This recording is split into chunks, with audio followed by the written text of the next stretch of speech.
Halo pemirsa Unhas TV, senang sekali saya Andrea Ririn Karina dapat kembali menjumpai Anda dalam program Unhas hari ini. Dalam beberapa menit ke depan, kami akan menyajikan berita-berita terpercaya hanya untuk Anda. Departemen Hukum Keperdataan Fakultas Hukum Universitas Hasanuddin menggelar diskusi publik dengan topik konflik pertanahan dan penanganan dampak sosial, proyek strategis nasional Pulau Rempang. Diskusi ini menghadirkan anggota bidang pengelolaan kawasan dan investasi Badan Pengusahaan Batam, Sudirman Said.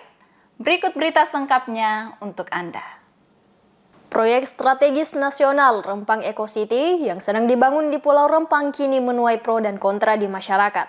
Konsekuensi dari proyek yang menghabiskan dana triliunan ini ialah relokasi warga lokal yang bermukim di area pembangunan tersebut. Hal ini menyebabkan proyek Rempang Eco City menjadi pembahasan yang sangat penting dan mencakup berbagai aspek ilmu pengetahuan. Departemen Hukum Keperdataan Fakultas Hukum Universitas Hasanuddin menginisiasi sebuah diskusi publik yang diselenggarakan pada Senin 23 Oktober di Aula Profesor Dr. Haji Baharudin Lopa SH, Fakultas Hukum Universitas Hasanuddin. Diskusi ini menghadirkan langsung Dr. Sudirman Said SH.MH, anggota bidang pengelolaan kawasan dan investasi Badan Pengusahaan Batam, yang juga merupakan dosen Fakultas Hukum Universitas Hasanuddin.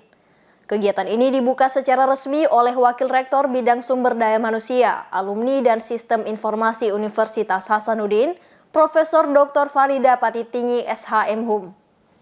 Turut hadir dalam kegiatan ini, Wakil Dekan Bidang Akademik dan Kemahasiswaan Fakultas Hukum Universitas Hasanuddin, Profesor Dr. Maskun SH.LLM. Dalam sambutannya, Profesor Maskun berharap dari diskusi ini akan lahir karya-karya ilmiah yang menjadikan topik pembahasan diskusi sebagai objek penelitian, karena isu ini mencakup berbagai bidang keilmuan. BP Batam yang dulunya disebut Otorita Batam sendiri merupakan instansi pemerintah pusat yang bertugas untuk melaksanakan pengelolaan, pengembangan dan pembangunan kawasan perdagangan bebas dan pelabuhan bebas Batam sesuai dengan fungsinya. Dalam kesempatan ini, Sudirman Said yang secara resmi mewakili BP Batam menyampaikan beberapa hal terkait posisi BP Batam serta hak dan kewenangannya di area-area yang menjadi wilayah kerja BP Batam, termasuk Pulau Rempang itu sendiri. Selain itu, ia juga menjelaskan gambaran proyek Rempang Eco City, potensi yang dimiliki serta alternatif tempat tinggal bagi warga lokal yang harus direlokasi. Sebetulnya disebut masyarakat menolak tidak sepenuhnya benar, tetapi memang realitasnya ada warga yang tidak setuju. Menjadi isu sangat nasional itu terutama karena diamplifikasi oleh orang-orang luar yang tidak sepenuhnya memahami akar persoalan. Padahal sebetulnya proyek ini sudah dirancang cukup lama, tetapi memang tiba-tiba ada percepatan. Ada percepatan di mana warga tentu kaget. Tetapi setelah tensinya reda, lalu kita kembali menjelaskan kepada warga, itu pelan-pelan warga sudah bisa menerima dan per hari ini sudah ada 55 kakak itu yang sudah bersedia relokasi, sudah pindah. Bahkan rumahnya mereka sudah dibongkar sendiri. Sudah ada 300 lebih warga sudah mendaftar untuk relokasi. Pelan-pelan kami akan relokasi secara bertahap mereka ini, dan secara paralel kita akan bangun rumah-rumah tinggal mereka yang permanen. Yang paling penting, proyek ini adalah proyek strategis nasional dan punya multiplier efek yang sangat banyak. Nilai investasinya tahap 1 saja sudah 175 triliun, akan menyerap 35.000 tenaga kerja. Itu kan artinya efek ekonominya luar biasa. Dan ini akan memberi harapan kepada warga Rempang itu sendiri. Karena komitmen BP Batam dan sudah membicarakan dengan investornya, harus prioritas utama itu adalah warga. Anak-anak sekolah yang mau langsung masuk kerja, kita akan kasih dia training vokasi, pendidikan jangka pendek. supaya mereka bisa skillnya bisa ditingkatkan dan masuk ke dalam dunia kerja itu. Pembangunan proyek ini masih berlanjut di tengah pro kontra masyarakat dengan tetap memperhatikan hak-hak warga lokal yang harus direlokasi. Sebagai gantinya, akan dibangun perkampungan nelayan seluas 500 hektar yang akan dihuni oleh 2.700 kepala keluarga. Di lahan tersebut akan dibangunkan hunian tetap dengan arsitektur Melayu sebagai bentuk penghargaan terhadap budaya masyarakat lokal yang masih dijunjung tinggi. Warga lokal juga akan diprioritaskan dalam pemanfaatan sumber daya manusia dan akan ditunjang dari segi pendidikannya. Proyek yang akan mendatangkan kemajuan yang begitu pesat ini diharapkan mendapatkan dukungan dari seluruh elemen yang ada di masyarakat. Usai pemaparan materi, dibuka sesi tanya jawab dengan para peserta. Kegiatan diakhiri dengan pemberian sertifikat penghargaan serta sesi foto bersama. Dalam kesempatan ini, segenap penyelenggara kegiatan memberikan kejutan untuk narasumber yang lahir pada 22 Oktober 1964 ini. Kejutan tersebut menjadi penutup dalam diskusi publik kali ini. Bank Indonesia Sulawesi Selatan dengan Fakultas Ekonomi dan Bisnis Universitas Hasanuddin menggelar bincang ekonomi, bertemakan peluang dan tantangan implementasi digital farming dalam mendorong produktivitas sektor pertanian di Sulawesi Selatan. Berikut berita selengkapnya untuk Anda. Bank Indonesia merupakan bank sentral Republik Indonesia dengan satu tujuan tunggal, yaitu mencapai dan memelihara kestabilan nilai rupiah. Bank Indonesia bekerja sama dengan Fakultas Ekonomi dan Bisnis Universitas Hasanuddin menyelenggarakan kegiatan Bincang Ekonomi Sulawesi Selatan 2023. Peluang dan tantangan implementasi digital farming dalam mendorong produktivitas sektor pertanian di Sulawesi Selatan. Kegiatan ini berlangsung di Grand Ballroom Hotel Unhas and Convention, dihadiri para mahasiswa khususnya Fakultas Ekonomi dan Bisnis. Dimoderatori oleh Dr. Anas Iswanto Anwar, SEMA CWM, Wakil Dekan Bidang Kemitraan Riset dan Inovasi Fakultas Ekonomi dan Bisnis Universitas Hasanuddin. Dihadiri pemateri hebat, Febrina, ekonom ahli Kantor Perwakilan Bank Indonesia Provinsi Sulawesi Selatan. M. Firdaus Mutakin, Deputi Kepala Perwakilan Bank Indonesia Provinsi Sulawesi Selatan. Hikmatullah Insan Purnama, Head of Digital Vertical Ecosystem Logistik and Agriculture, Agri Telkom Indonesia. Irsan Rajamin, CEO PT Habibi Digital Nusantara. Dan Profesor Marsuki Dea, PhD. Dan Profesor Marsuki, DEA PhD, Guru Besar Fakultas Ekonomi dan Bisnis Universitas Hasanuddin. Memasuki sesi presentasi, dalam sesi tersebut Febrina menjelaskan tentang diseminasi laporan perekonomian provinsi periode Agustus 2023. Deputi Kepala Perwakilan Bank Indonesia Provinsi Sulawesi Selatan, M. Firdaus Mutakin mengatakan, dalam materinya bahwa saat ini ekonomi Sulawesi Selatan ditopang 5 sektor utama, yaitu pertanian, perdagangan, industri pengolahan, konstruksi, dan infokom. Dari sisi kampus, Fakultas Pertanian, Agrokompleks, memang sudah harus merubah kurikulumnya dengan masukkan kurikulum mekanisasi dengan menggunakan teknologi informasi. Dengan demikian, baik dari perguruan tinggi, dari sisi knowledge-nya, pengetahuannya, pelatihannya, dari sisi perbankan, pendampingannya, dari sisi perbankannya itu memberikan modal, tentu dengan tingkat suku bunga yang terjangkau, yang bisa. Kemudian dari sektor pemerintah membuat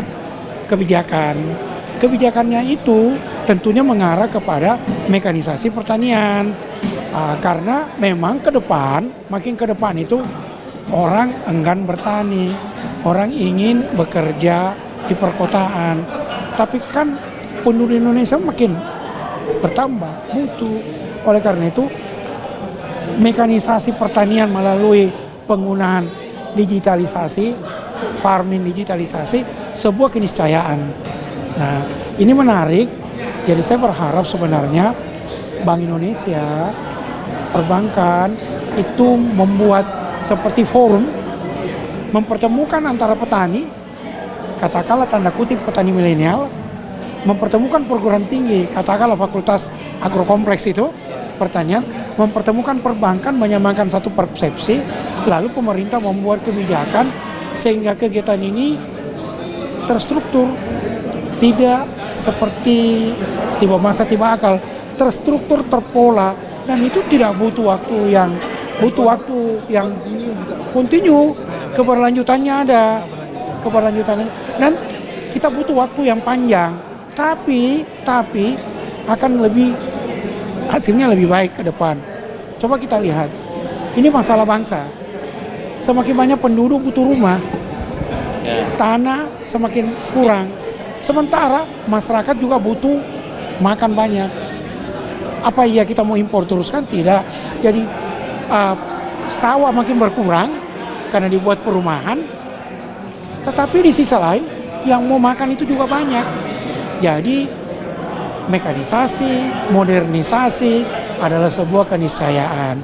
Itulah Pak, sebagai kami orang perguruan tinggi tentu berharap ada pertemuan, ada di situ.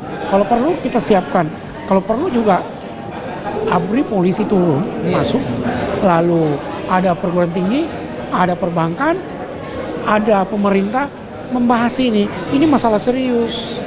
Dalam wawancara, Profesor Marsuki DEA PhD mengatakan, dengan digital farming generasi Z sekarang, milenial lebih senang kepada hal yang bersifat digital, yang bersifat lebih modern, sehingga mereka bisa mengeluarkan apa yang dia tahu yang mengarah kepada mekanisasi pertanian. Sampai saat ini masih terdapat kendala dalam pengimplementasian digital farming di Sulawesi Selatan, dikarenakan kendala dalam konektivitas dari petani yang tinggal di wilayah jauh dari jangkauan internet, serta perlunya sinergi lintas lembaga untuk memajukan sektor pertanian. Direktorat Inovasi dan Kekayaan Intelektual Universitas Hasanuddin menggelar workshop kerjasama dana pendanaan Kementerian Pendidikan, Kebudayaan, Riset, dan Teknologi 2024 di Aula Lembaga Pengembangan dan Penjaminan Mutu Pendidikan Universitas Hasanuddin. Berikut berita selengkapnya untuk Anda. Workshop kerjasama Program Dana Pendanaan Kemendikbudristek 2024 yang diselenggarakan oleh Direktorat Inovasi dan Kekayaan Intelektual Universitas Hasanuddin berlangsung di Aula LPMPP Universitas Hasanuddin pada Selasa 24 Oktober 2023. Dihadiri beberapa perwakilan pemerintah daerah Provinsi Sulawesi Selatan. Kegiatan ini dilaksanakan secara luring maupun daring melalui Zoom meeting. Salah satu program potensial yang dapat dilakukan yaitu kerjasama dalam hilirisasi produk inovasi baik untuk komersialisasi maupun pemberdayaan masyarakat. Kegiatan ini dibuka oleh Asmi Citra Malina, SPI, MAGR, PhD, Direktur Inovasi dan Kekayaan Intelektual, dan didampingi oleh Dr. Muhammad Nur, SSI, MSI, Kasubdit Administrasi Kekayaan Intelektual. Ya baik, terima kasih.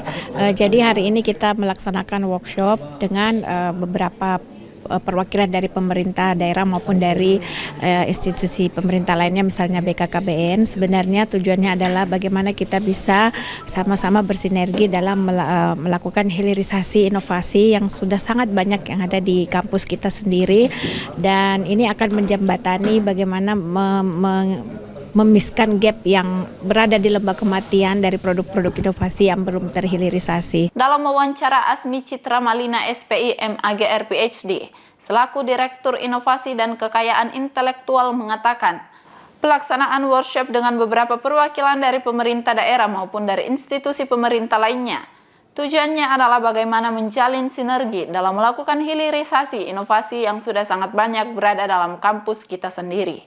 Ya, jadi saya kira ini momentum yang bagus ya, bahwa hasil-hasil riset di perguruan tinggi ini dikerjasamakan dengan pihak swasta sehingga terjadi hilirisasi. Oleh karena itu kami di IKA, Unhas juga merespon ini, dan kami juga akan bersama dengan Direktur Inovasi untuk bekerja sama dalam rangka hilirisasi para temuan-temuan, dikerjasamakan dengan teman-teman IKA yang memiliki usaha yang bisa relevannya itu. Dan salah satunya ini di belakang saya, Pak Ical, beliau adalah salah satu wira swasta muda yang ingin bermitra dengan Unhas dalam rangka penerapan atau hilirisasi hasil temuan dari teman-teman di kampus. Dengan adanya kerjasama, para mitra dengan pemerintah daerah dapat memperkuat produk-produk usaha dan industri yang bermanfaat.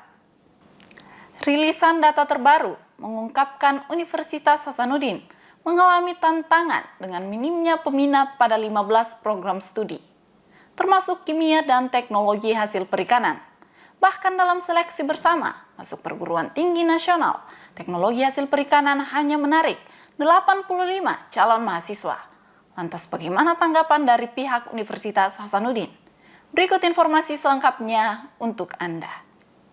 Universitas Hasanuddin dihadapkan pada tantangan signifikan ketika data terbaru mengungkapkan bahwa 15 program studi di kampus tersebut masih minim peminat. Sejumlah jurusan di dalamnya tampaknya telah berada dalam bayang-bayang ketidakpopuleran selama beberapa tahun terakhir. Menurut data terbaru, sejumlah jurusan seperti kimia, teknologi hasil perikanan, konservasi hutan, dan sejumlah prodi lainnya terdapat dalam daftar prodi yang sepi peminat. Sejumlah prodi tersebut diurutkan berdasarkan peminat dalam seleksi bersama masuk perguruan tinggi nasional atau yang dikenal dengan istilah SBMPTN. Di antara 15 prodi tersebut, prodi teknologi hasil perikanan merupakan prodi dengan peminat paling minim, yakni sebanyak 85 orang. Menanggapi permasalahan tersebut, Wakil Rektor Bidang Akademik dan Kemahasiswaan Universitas Hasanuddin, Profesor Dr. Gigi Muhammad Ruslim, MKes PhD SPBMK, memberikan gambaran yang komprehensif mengenai langkah-langkah yang diambil oleh Unhas untuk mengatasi minimnya minat terhadap beberapa program studi di kampus tersebut. Beberapa prodi itu ada yang cenderung masih kurang peminat. Nah, best practice dari tahun-tahun sebelumnya, itu tahun lalu kami sudah mulai lagi kembali menggalakkan sosialisasi ya.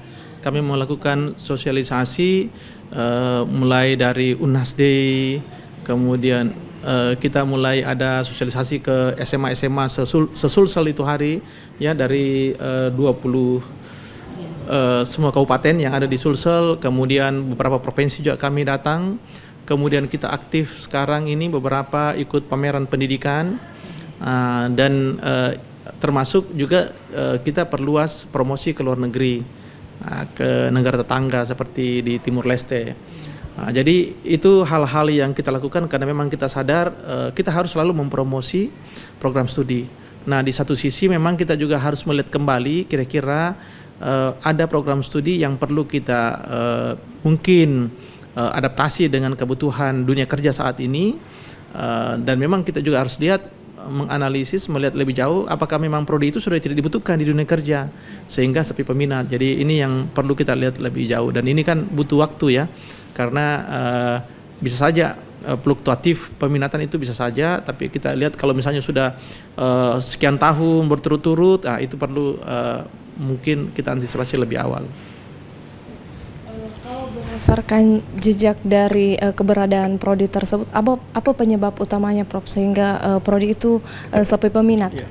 Umumnya yang prodi yang agak sepi peminat itu yang prodi baru ya, jadi memang butuh kita perkenalkan lebih jauh.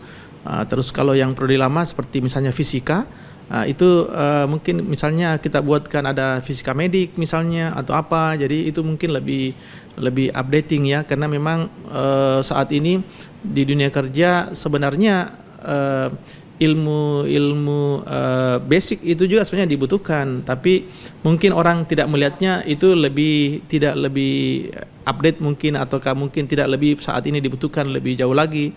Jadi sehingga mungkin itu yang mengakibatkan peminatnya berkurang. Untuk mengatasi hal ini, Universitas Hasanuddin telah memulai implementasi praktik terbaik dari tahun-tahun sebelumnya dengan mengintensifkan upaya sosialisasi.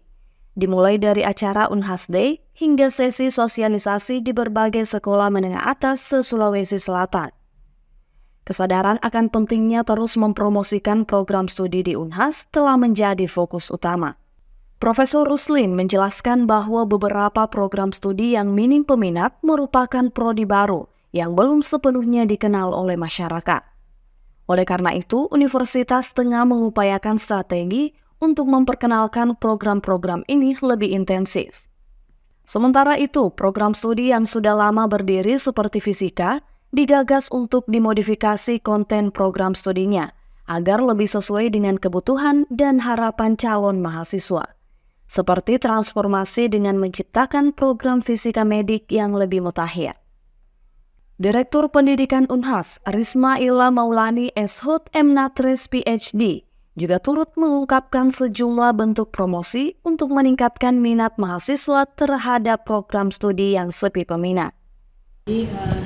Seperti yang tadi disampaikan oleh Prof. Ruslin, memang ketika kami melihat daftar program studi, itu memang ada beberapa yang memang kurang peminat. Tetapi sebenarnya kurang peminat tadi ada beberapa hal ya. Ada faktor internal dan juga ada faktor eksternal tentu saja. Dan ini memang seperti tadi disampaikan, kita memang perlu kaji lebih jauh untuk melihat apakah memang dari sisi eksternal seperti itu yang memang tidak memungkinkan lagi kita untuk mempertahankan prodi tersebut ya, seperti tadi Prof. Rusin sampaikan, mungkin kita perlu lebih ke arah terapan atau misalnya kemudian bagaimana memodifikasi istilahnya ya konten daripada program studinya. Kemudian untuk prodi yang baru pun itu masih kurang peminat kalau misalnya kita lihat dari beberapa contoh kasus itu yang ada sekarang memang adalah prodi baru gitu ya. Nah ini yang mungkin perlu upaya dari kita secara internal untuk terus mempromosikan. Termasuk tadi saya sudah sampaikan bahwa kita pun di Unhas saat ini selain mengadakan eksibisi keluar gitu ya, kita juga mengadakan eksibisi di dalam kampus. Kita juga memperbaiki tentunya bahan-bahan sarana prasarana untuk kegiatan sosialisasi dan promosi program studi. Termasuk untuk tahun ini kami sudah memprogramkan untuk membuat satu handbook ya, program berisi lengkap yang bisa diakses online maupun offline bagi mahasiswa yang tertarik gitu untuk melihat ada ragam daripada program studi yang ada di Universitas Hasanuddin gitu. Jadi intinya adalah bagaimana mengedukasi masyarakat tentang pilihan-pilihan program studi yang ada di Universitas Hasanuddin gitu, dan juga memberikan mereka hasanah bahwa apabila mereka mengambil program studi tersebut apa yang available di dunia kerja. Saya pikir itu yang perlu di bridging begitu, karena kita tentunya harus mempertemukan antara kita dengan stakeholder lain yang nanti membutuhkan layanan kita itu. Dalam upaya memperluas sosialisasi, Unhas merencanakan eksibisi di luar dan di dalam kampus. Perbaikan sarana dan prasarana di dalam kampus juga menjadi fokus, mencakup pembaharuan bahan-bahan yang digunakan dalam kegiatan sosialisasi dan promosi. Unhas berharap hal tersebut dapat membantu calon mahasiswa membuka wawasan mereka tentang peluang karir yang ditawarkan oleh berbagai program studi di Unhas, membimbing mereka menuju dunia kerja dengan perspektif yang jelas dan terarah. Berita tadi sekaligus menutup perjumpaan kita hari ini. Terus saksikan Unhas hari ini hanya di Unhas TV. Saya Andrea Ririn Karina beserta kru yang bertugas. Pamit undur diri dan sampai jumpa.